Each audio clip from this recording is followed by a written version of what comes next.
Okay, so I'm here today with Dr. Alicia Shelley. So, Dr. Alicia Shelley is a board certified internal medicine and obesity medicine physician. She's the lead physician for Wellstar Douglasville Medical Center. She's the host of Back on Track, Achieving Weight Loss, which is a podcast, as well as Thrive for Life YouTube channel. She's also a renowned speaker. She's been featured on in Shape, Upscale Magazine, and many different podcasts. She's the medical director for Hope 360 Missions, which delivers medical care to the underserved here in the US and the Caribbean. And she's a fitness enthusiast, and she's completed 6 marathons and multiple Ironman, which you're so amazing. Thank I don't you. even, I mean, there are so many things that I want to talk to you about. Just how you schedule your day and get all of this done. Um, yeah, but I brought you here to talk about weight loss. Um, so I we were talking a little bit earlier, and I definitely see the world through a bladder lens. Everything I kind of talk about, I think about how it impacts the bladder. And one of the things that we know is that increased weight is a risk factor for bladder leaking. And there have been a whole bunch of studies that have shown that when women lose weight, they're leaking, especially stress incontinence. So leaking with exercise and lapping will get better. And that even a small amount of weight loss can really improve symptoms. And so I talk to women about this all the time. And then I frequently say, go lose weight. And I kind of send them on their way. Sometimes I send them to a local weight loss clinic or tell them to do Noom, but I'm not really helping them or supporting them. And so, what's a better way to do this? Yeah. Yeah. So I have 5 different ways that people can use or steps in order to kind of get started with their healthy lifestyle journey or weight loss journey. Number one, I would say it's always important to think positive or have positive thoughts around it or believe that you can do it. A lot of times, with a majority of us, we have tried to lose weight a lot more than once, I would say. And so sometimes it can get discouraging, especially when you gain the weight back. So when you're trying to restart, it can be like, oh my gosh, my doc told me I have to lose weight, but I lost weight, a couple years ago and then gained it back. How am I going to be able to do this now? So the first step I would say is number one, believing that you can do it. Um, Putting positive thoughts around the weight loss that is not like the end of the world, because how you view it is going to be so important. And then number two is to do an assessment of what's going on in your life. Are there things that you can change? Is it like, hey, I'm, overeating, or number two, I'm drinking a lot of sugary beverages. I'm not drinking enough water. I'm not exercising. Do an assessment on where you think you want to focus on as far as your weight loss, and then choose one thing. So the third step is to choose one behavioral habit that you want to change. A lot of times we feel like we have to change more than once. But if we just kind of focus on that one thing that we need to change, it makes it a lot easier. It makes it less overwhelming. And then once we master that one thing, that one behavioral habit, then we can be able to move on to the next thing. I've seen people who have lost weight, and a lot of times they just focus on one thing. It may be like, this month we're going to focus on eating healthier, or this month we're going to focus on having a meal plan. And then once they get that down, the next step they'll focus on getting physical activity. So it's a lot easier to just focus on one thing, and then once you master it, move on to the next thing. And then when I say that one thing, don't let that one thing be, oh, I want to lose weight. No. That's not that one thing is. The one thing is like, what healthy habit do you want to change? So like I said before, a good example is maybe I want to start walking again. So I'll start walking 3 days a week for 30 minutes. Or maybe I want to eat more healthier, so I'll incorporate more vegetables in my diet. Start with something small that is more realistic that you can accomplish, and then keep moving forward. Can I Um, interrupt you real quick? you sure can. So my instinct would be to say, okay, look, I want to do the one thing that's going to be the biggest bang, right? I want to change the one thing that's really going to, you know, help me lose the weight the fastest. Do you think that that is kind of a sabotaging approach? Do you think it's better to look at the things that are feasible for you, right? That initial step that you think you can really master. Is that a better place to start? Yeah, because I think the one thing that we've been brought up in our culture is this diet mentality, meaning that we need to diet, we need to restrict our calories, exercise a lot so that we can be able to have the short-term goal, which maybe, I want to look good for the summer, or I want to go to this wedding and lose 10 pounds for this so I can get into this dress. So we have this diet mentality. And for a lot of times, what we've noticed is that with obesity, it's a chronic disease. This is not something that you can just diet and then, okay, I do nothing and then life will be great. No, what we found is that with obesity, it's a multiple risk, a multiple factorial relapsing type of disease, meaning that when you stop doing what you're doing, the weight will come back. So even if you're thinking about, oh, I want to get into this bikini for the summer, so I'm just gonna like eat less and just move extra more, that may get you to your goal weight, but that's not going to keep it from coming back. Okay. So it's important to have, so it does sabotage you. It's important to have a mindset of this is what I'm trying to do to live a healthier life. Yeah. And in between, I'll be able to lose weight. I'll notice that my bladder is improved. I don't have as much urinary incontinence because I'm able to lose weight and then be able to maintain it outside the fat. Okay. So I always have to caution patients because sometimes what will happen is that they lose that consistency because they'll start to lose weight, but it's not fast enough for them. Mhm. Like it didn't lose 10 pounds in 2 weeks, so this is not working. And in actuality, the goal weight loss is 1 to 2 pounds per week. And so it's slow enough so that you're able to make changes that you're able to keep after you're done. So I always tell patients that this is a marathon, not a sprint.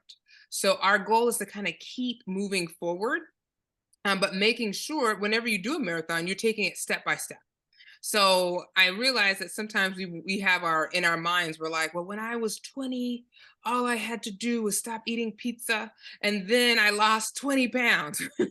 But remember, your metabolism was higher. So Right. now, as we gotten older, metabolism has decreased. It's a lot. It took a little bit more, and it's a more effort in order for us to be able to lose the weight, but lose it in a way that it doesn't come back. That we're able to maintain it. So Okay. I hope that answers your question. It does. Thank you. Okay, okay.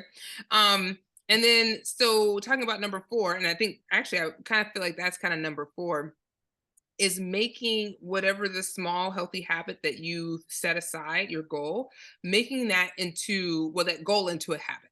And how do you do that? By being consistent. So making sure that you're scheduling that particular habit in your schedule. For example, if your goal is for you to start walking 3 days a week, then you need to schedule it 3 days a week because we're all busy people. We have a lot of obligations, family, work. And then before you know it, something else will get into our something else will get on our plate and we don't walk. So we need to make sure that you have figure out what your triggers are. I know for me, if I don't have my gym clothes with me at work and I put my gym clothes on and I go exercise right after work. If I have to go home to pick up my gym clothes, we're not going to go exercise. We're stopping at home. So figure out what kind of works for you as far as with your trigger. And to make sure you kind of have like your clothes ready for you. Or if it's like, oh, I want to eat more vegetables, make sure you purchase vegetables from the grocery store and you're able to implement that into your lifestyle. So that would be number four tip. And then number five tip, I would say, is give yourself grace. So this is when the long-term mentality comes in. Like I was saying, a lot of times we have this short-term mentality or this diet mentality that we have to restrict everything, we have to exercise really hard, and then if we do that, we'll lose the weight. We have to be perfect, basically. But in actuality, none of us are perfect. None of us, none of us. Even the people who've lost like 20, 30, 40 pounds are not perfect. And so it's important. And the reason being is that life happens, right? You will be invited to a birthday party where they'll be serving cake. You will have your colleague bring in cupcakes, or you'll have somebody that brings in something that is not a part of your meal plan, but may sabotage your meal plan. And if you have that all or none mentality where I have to do everything right for me to lose weight, then when that does happen, it just throws you all off. And even though this one cookie is like 120 calories, um, it messes you up for like the rest of the week, and then you're just going down this rabbit hole. So it's important to kind of make sure that you give yourself grace for the times when you may not be as perfect or on top of your meal plan. So those are kind of 5 tips to kind of help. Um, Do what was your you think women can lose weight on their own? Oh yeah, I've seen it. You have I've seen it? Yes, I've seen women who've lost weight without medication, women who were in their 60s and 70s. And the Mhm. But how much support do you think they need? Because a lot of what you're describing is mindset, right? And staying in that right mindset and being kind to yourself and consistent. And I think that's something that a lot of us, and maybe this is just me, but have trouble with. Yeah. And so I think the question you're asking is, how much work do they need or how much help do they need with that? Yeah. Definitely, you can go to your local, and sometimes you need a little bit more help, and that's okay. Some people are kind of very determined people, and they're able to kind of set what they're doing, and they're able to kind of meet it without necessarily needing accountability. Some of us do need that accountability partner, that person who can kind of check in with you to see how you're doing. And so I would definitely would say with that person, finding that person. If you don't have an accountability partner, then you may want to consider seeing a doctor who specializes in weight loss, like a board certified of obesity medicine, or even have your primary care doctor who's interested to be able that accountability partner, or even a nutritionist as an accountability partner. But sometimes you can have people. I know for me, I have my personal trainer who keeps me accountable. We make sure that we meet up the 2 days that we have scheduled, and she helps me be there. And so I think it's important to have accountability, and it's just trying to figure out what's the right step. I Yeah. had one patient where during COVID, she got a group of her family members, and they would just get on Zoom at 5 o'clock. And whatever exercise each one were supposed to do, they did it at that time, and it helped them to connect with each other and have that accountability with exercise. So I think it's important. I've seen women who in their 60s, in their 70s lose weight. They can't necessarily be on medication, so we focused on their healthy habits, focusing on what are some things they need to take out, what are some things they need to add. um there are, and I can give you also kind of a list of some healthy principles that you should start to incorporate into your lifestyle, but kind of figure out where you are and which one you need to work on. And I can do that if you didn't have another question after that. Yeah. Yeah. I mean, how do women figure out where they're at, right? And what to do and what the next step is? Mhm. So here are some healthy principles that you should be incorporating into your lifestyle. And you can make that assessment to see kind of where you are and what you need to change. Assessment, the healthy principle number one is going to be to make sure when we talk about diet and nutritional planning, it all is individualized. And so this may be where you need to see kind of that weight loss physician to kind of Yeah. help with seeing what's best for you. The reason being why it's individualized, we all have different medical conditions. So some of us can be diabetic, which means you may need more of a low carb diet. Some of us may have high cholesterol, so maybe more in heart disease that may need more of the Mediterranean diet. All these different types of diets or meal plans are different depending on the person. People ask, is there one meal plan that will help me lose weight? Honestly, they all lose weight. They've done studies where they went back to back to back. They put all these different diets, and what they found is that people would lose weight. The problem is finding what you can continue and maintain on. So I've had people that do intermittent fasting, keto, carbs, and they've been successful because that's what works for them. Okay. And so, with that being said, there's not one particular diet, but there's some things you need to incorporate. Number one, you need to make sure that you're getting in your fiber, making sure that you're getting in 3 to 5 servings of vegetables and fruits per day. Number two, avoiding processed foods. I can't stress that enough. We have a lot of processed foods in our culture. And when I mean processed foods, I'm talking about your TV dinners. I'm talking about like gummy bears. I'm talking about different, even certain canned foods can be processed. So it's just trying to find different foods that you cook at home are a lot less processed and more healthier for you in the long run. So that's going to be important. Focusing on complex carbohydrates versus simple carbs. And when I mean complex carbohydrates, I'm talking about your breads, your whole wheat breads versus like a simple bread would be like your white bread. Focusing on foods that are like a quinoa, more grain type foods that you're able to incorporate into your meal plan. And then next, I would say also number two is making sure you're drinking water, avoiding sugary beverages. They actually had a study that came out this month that showed that certain artificial sweeteners can lead to high cardiovascular risk and disease. So even though you're drinking Diet Coke or you're drinking Coke Zero, that is not good for you in the long run. So it's important to make sure you're getting your water in and that you're actually getting at least, now they do recommend to lose weight at least half of your body weight, but if you're not necessarily able to get there, you can always get at least over 64 ounces is good. So Mhm. focusing on that versus drinking the sodas, especially the artificial sodas, which aren't good for you. Yeah. And so I love everything that you're saying. I mean, I definitely agree with that. So many of the artificial sweeteners and caffeine, I mean, they're all bladder irritants, but they also just lead to so many negative health outcomes. And so many of us don't like to drink water, but it really is the best, right? And remembering that fiber is always so important for so many reasons. I heard someone say once upon a time that you should never eat anything that comes in a bag, right? If you're trying to avoid processed food, if it comes in a bag, it's probably not okay. And that's a little bit extreme. Um, but yeah, it's amazing how much processed food we eat, especially if you're eating on the run. Mhm.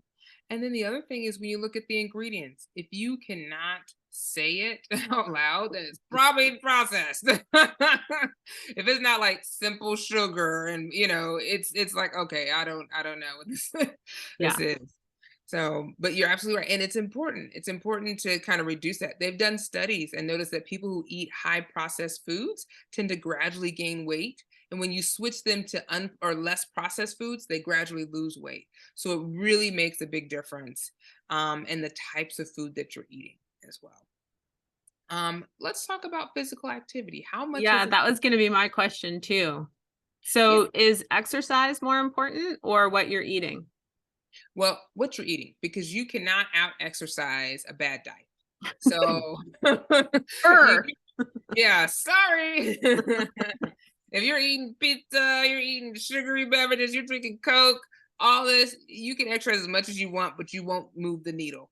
So, but exercise is helpful, it's beneficial. There's so much that you can gain from exercise, more flexibility, less stress, your heart health that can occur with physical activity. So it's completely important.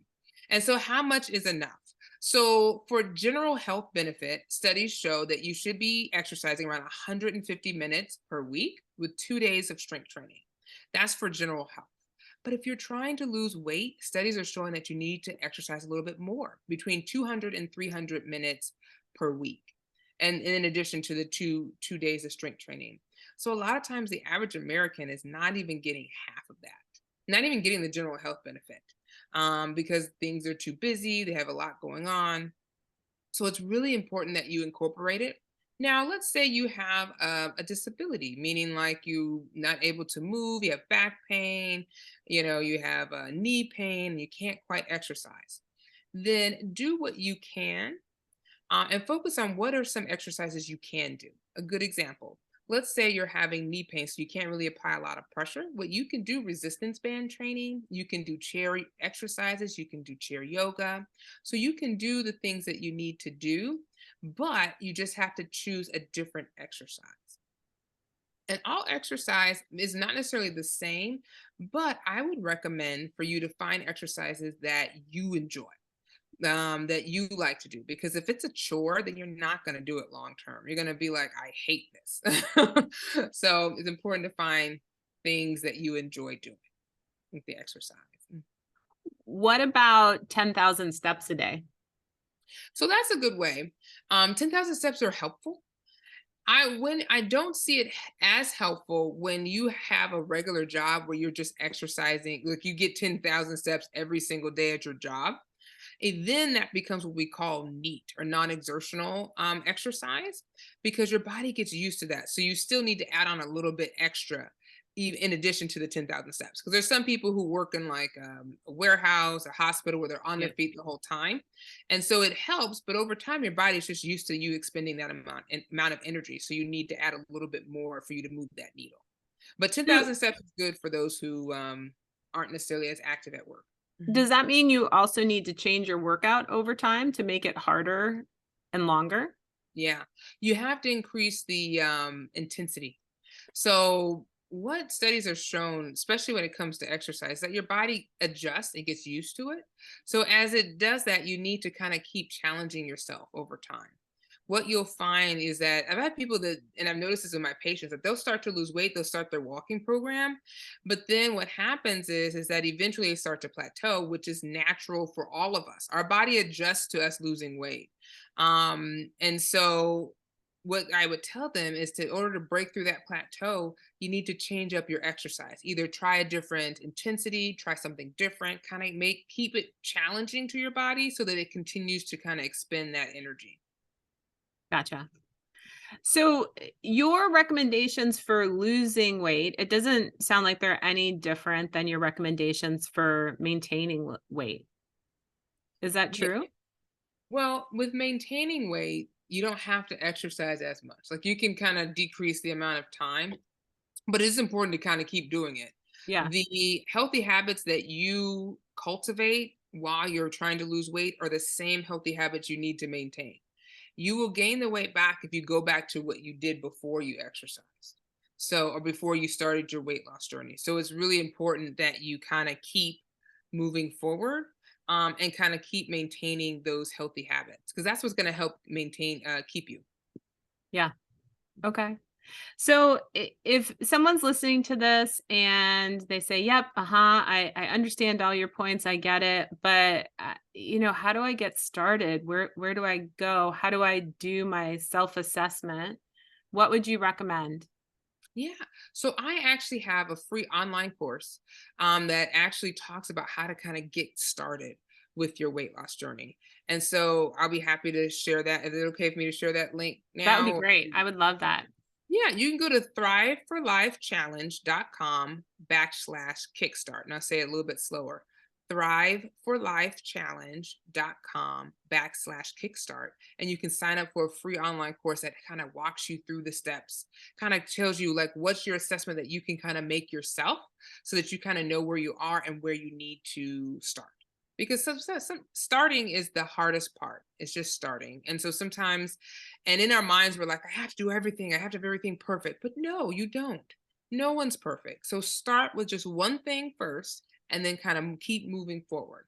Yeah, I love that. I think, we're also interested in being at the end and at the outcome and not appreciating the journey, right? Which it can be the hard part, but is most of life, right? Getting there. Yes, sometimes it's about the journey versus the outcome. And, Mhm. and you'll be surprised the person that you become as you keep moving on this weight loss journey. What do you mean by that? Oh, well, what I mean is that as you kind of continue to change your healthy habits, you'll see a different person. You'll look at things differently. For example, I didn't mention this, but I do struggle with my weight as well. And so the crazy thing was, I had these people they had these guys that were coming to set up this couch that I had, and I was looking because I was like, oh, let me give them something to, some snacks while they're here to say thank you. I realized in my house, all I had was water, bottled water. And all I had was like some type of healthy snack, like fig bar, pretzels. And I was like, man, these like 20-year-old kids, they're eating all this junk. I had nothing to give them. And And it just kind of shocked me. I was like, man, I have nothing that they may even like. So I put it out there. One guy got my little fig bar. That's all he picked up. But the rest of them just left the water there. Didn't have any sodas, nothing. But it's just because over time you realize that you get used to certain things, and it's like it just becomes second nature. You're like, of course I have bottled water. Why do I need this sodas in my house? I have bottled water. I have stuff to drink. Yeah. So that's why I mean you'll be surprised the person you become as you keep moving forward. Yeah. I noticed for me, I have to prep my vegetables on the weekend, right? Mm-hmm. So that during the week they're kind of all ready. And because if I have to come home and I have to, clean them and prepare them and cut them, it's not happening. But if that part is all done, then, I'm ready to go during the week and I will eat well. And so it's something that, my family always laughs at me as I'm cutting a million vegetables on Sunday, but it's the only way to get through it for me. Yeah. And sometimes you got to figure out what makes your life easier, Mhm. Like what is it that kind of, if you don't cut it, y'all aren't eating. I mean, y'all No, I ain't mean, got then we're meat. just gonna go out, right? Because then Yeah. I've just totally given up and it's gotta be super easy. So, Yeah. and I like to cook, but I like to cook when I have time, which means that I don't cook a lot. Yeah. Yeah. Um, It's like, so where's yeah. the time? Where's the time go? Yeah. Um, any last tips that you have?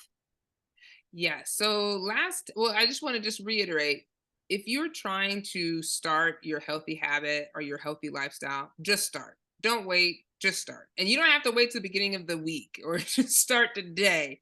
Start making a decision today to live a healthier lifestyle and choose what you're going to do if you don't hear anything that I say. And then the last thing is just remember that this is a marathon, not a sprint. You did not get this way overnight. This is something that happened over time and it's going to take time. And so give yourself some grace. Make sure you have realistic goals.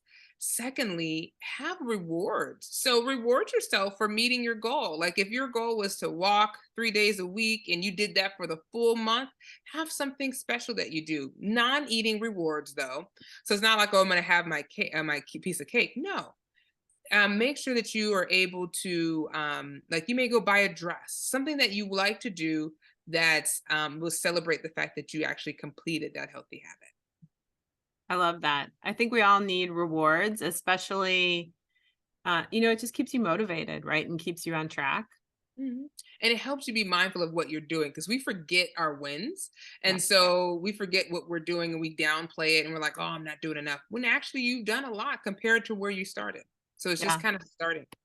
It's true, right? I mean, we're so focused on that one bad cookie and not, the 30 perfect days before then, right? And all that is a win and that's a success. It's Mhm. easy to focus on the negatives. Oh, yeah, so much easier. So Do just kind of you do you ever recommend keeping like a journal or a gratitude journal or a journal on wins? Oh, definitely. And I personally do that as well because I forget. I forget. Mhm. So I like to kind of keep my gratitude journal. And the other thing, I didn't mention this, but I also do recommend keeping a food log. So Yeah. you kind of see what you're eating and you're more mindful of what you're putting in your mouth. Yeah. Yeah, I think that's important. What are your next challenges? What's the next thing you're doing? So the next thing I'm doing is I'm going to be doing the London Marathon in April. So I'm really excited about that. I've been running and trying to get ready for that, and I have my goal that I want to make. And then in September I'll be doing an Ironman Maryland. So I always have something on something to kind of keep me challenged, so I keep Yeah. moving forward. That's amazing that, you do that training, watch your diet, and then do all the work that you're doing too.